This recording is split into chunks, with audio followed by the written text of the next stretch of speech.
Masa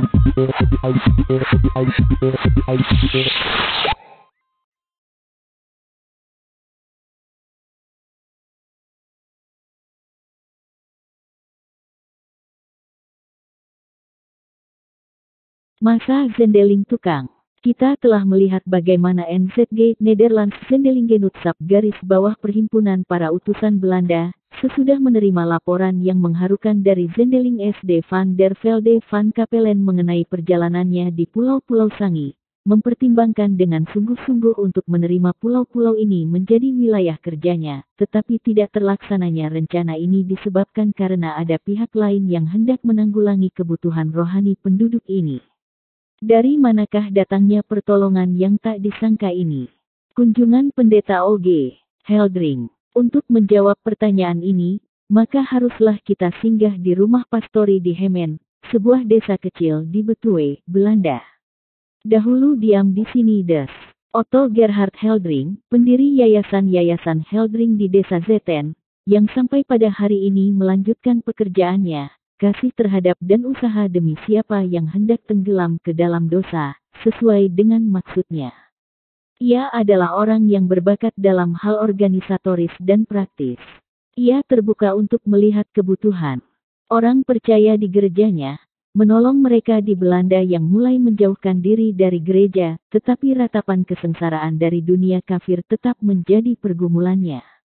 Di bidang gereja ia mengusahakan penataan kembali gereja, yang mengakibatkan bahwa ia atas usul Dr. Groen van Prinsterer, memelopori pertemuan-pertemuan dari Christelijk Vrienden, sahabat-sahabat Kristen, yang majalahnya, Christelijk Stemmen, suara-suara Kristen, menyediakan tempat yang luas buat arta berita zending. Des. Heldring ini sangat terkesan tentang kemelaratan dunia kafir pada umumnya, dan khususnya menyangkut jemaat-jemaat tanpa gembala dari zaman VOC. Dengan cara bagaimanakah orang Kristen di Belanda dapat memberi pertolongan, sedangkan kemampuan mereka hanya kecil sekali. Akhirnya ia menarik kesimpulan untuk merubah metode yang berlaku sampai sekarang ini.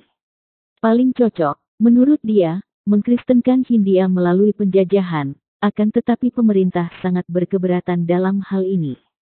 Pada tahun 1847 ia menulis sebuah brosur, yang di dalamnya membentangkan rencana baru. Dengan meniadakan pendidikan untuk para zendeling dan tidak memberi gaji kepada yang diutus, maka sebenarnya harus ada kemungkinan untuk memperluas pekerjaan zending. Harapannya ditujukan kepada pemuda-pemuda tangguh, orang Kristen yang sungguh-sungguh, sekaligus tukang yang terampil yang dapat dipersiapkan dengan gampang dan perjalanannya dapat dibiayai. Namun dengan setibanya di wilayah zending harus mencari nafkah sendiri. Jadi orang-orang ini bukan saja pada waktu senggang, tetapi dengan seluruh cara hidup dan kerja dapat menjadi pelita yang bercahaya dan garam yang mengasinkan di dalam dunia kafir yang gelap itu. Pemikiran ini bukan sama sekali baru. Bukan saja, karena telah lebih dari satu abad tugas pekerjaan zending Herrnhuter Broedergemeenten, jemaat-jemaat saudara Herrnhuter, bekerja dengan cara yang kira-kira demikian, tetapi juga karena justeru pada hari-hari itu di Berlin ada pusat tugas pekerjaan Kristen yang juga bekerja dengan cara yang dianjurkan itu. Disitulah seorang rohaniawan gereja Roma Katolik, Johannes Evangelista Gosner, yang beralih kepada aliran Protestan dan dalam tahun 1829 menjadi pendeta di Berlin. Ia merupakan pusat dari bermacam-macam tugas pekerjaan Kristen melalui sekolah-sekolah dan rumah-rumah sakit, zending ke dalam dan keluar dengan pendidikan sendiri dan wilayah kerja sendiri, kemana para zendeling tukang, para orang Gosner, diutus. Komisi, Zendeling Tukang. Setahun setelah terbitnya brosur tersebut di atas, maka pada tahun 1848 dalam rapat yang kelima dari Christelijk Vrienden di kota Amsterdam, diputuskan agar memulakan pekerjaan zending di Belanda dengan cara yang sedemikian. Pelaksanaan rencana ini ditugaskan kepada 6 orang anggota yang bersama-sama akan membentuk komisi Zendeling Tukang. Keenam anggota ini adalah Bits, Elout van Suterwoude, Groen van Prinsterer, Gildemister, Labouchere Teding van Berghout dan Heldring. Betapapun rajin dimulai, Namun dalam tahun-tahun pertama tugas pekerjaan komisi ini tidak memberikan hasil yang praktis, karena di tanah Belanda tidak terdapat orang-orang yang cocok dan bersedia untuk bekerja menurut syarat-syarat demikian. Oleh sebab itu pada tahun 1850, Pendeta Heldring sendiri pergi ke Berlin, di mana Gosner, walaupun tidak segera, mempertemukannya dengan 3 orang pemuda, yang kemudian diutus oleh komisi, melalui Belanda ke Jawa, di mana mereka tiba pada tanggal 5 Agustus tahun 1851.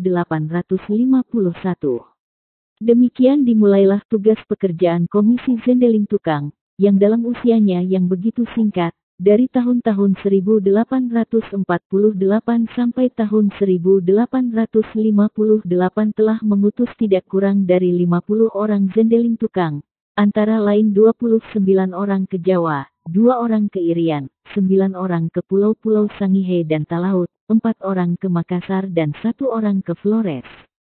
Pendeta Heldring juga berusaha agar memenangkan NZG untuk metode baru ini. Ia bergabung dengan NZG ini, merelakan diri menjadi pengurus dan mengusulkan kepada NZG supaya semua wilayah yang pernah dilayani oleh Netherlands Hervormde Kerk (NHK) Gereja Hervorm di Belanda kemudian ditinggalkan, di mana masih ada orang Kristen yang dibaptis atau keturunannya, dilayani kembali. Untuk mencapai tujuan ini, maka sebaiknya tukang-tukang Kristen dipergunakan. Pengutusan dan pelengkapan orang ini harus dilaksanakan dalam kerjasama dengan Komite Kristen Tukang. Tetapi NZG berpendapat, bahwa metode yang telah dianut bertahun-tahun lamanya dan yang terbukti baik tidak boleh ditinggalkan dan menolak usul tersebut. Justru pada tahun-tahun itu waktu Pendeta Heldring sebagai pengurusnya, maka NZG menerima laporan dari Van der Velde van Kapellen menyangkut Pulau-Pulau Sangihe serta menimbang bagaimana caranya agar meringankan kemelaratan rohani yang digambarkan dalam laporan tersebut. Pada waktu itu juga Des Heldring merencanakan suatu aksi untuk membantu penduduk pulau-pulau ini, ketika ia sebagai warga negara Kristen mengingat pemerintah, selaku ahli waris dari VOC akan kewajibannya agar membantu jemaat-jemaat terlantar ini dengan selayaknya. Cukup mengherankan, bahwa NZG ini bukan mendengar dari teman pengurusnya, melainkan dari Menteri Jajahan, bahwa pemeliharaan rohani di Pulau-Pulau Sangi dan Talaut akan diindahkan. Hal ini menimbulkan keraguan akan keakraban kerjasama, yang memang setelah beberapa tahun berselang terputus, karena pada tahun 1859 Desidetik Heldring mengundurkan diri dari NZG. Sementara itu pemerintah telah mengakui kewajibannya terhadap pulau-pulau ini dan karena pengabulan atas permohonan itu dari Menteri Jajahan, Tuan Ceh F. Pahut, maka dalam tahun 1855 Komisi Zendeling Tukang dapat mengutus 4 orang Zendeling Tukang ke Pulau-Pulau Sangihe. Pada tahun 1857 disusul oleh 5 orang untuk gugusan Pulau Talaut. Sekarang terasa juga kesulitan, bahwa di tanah Belanda tidak didapat tenaga untuk tujuan ini, sehingga 4 orang pertama yang diutus adalah orang yang berasal dari kalangan Gosner, hal mana mungkin bukan maksud dari pemerintah. Karena bagi 5 orang yang diutus kemudian untuk Pulau-Pulau Talaut digariskan dengan jelas, supaya bagian terbesar dari jumlah tenaga yang diutus harus terdiri dari orang Belanda.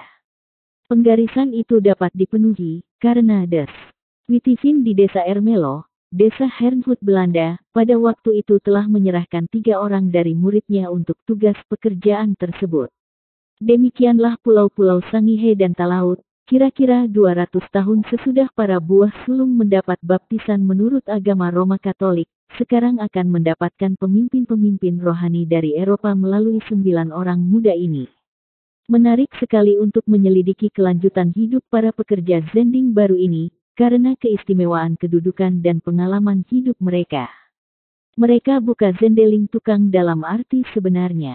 Benar, mereka tidak mendapat pendidikan yang cukup untuk tugas mereka, namun mereka tidak diutus tanpa perlengkapan apapun.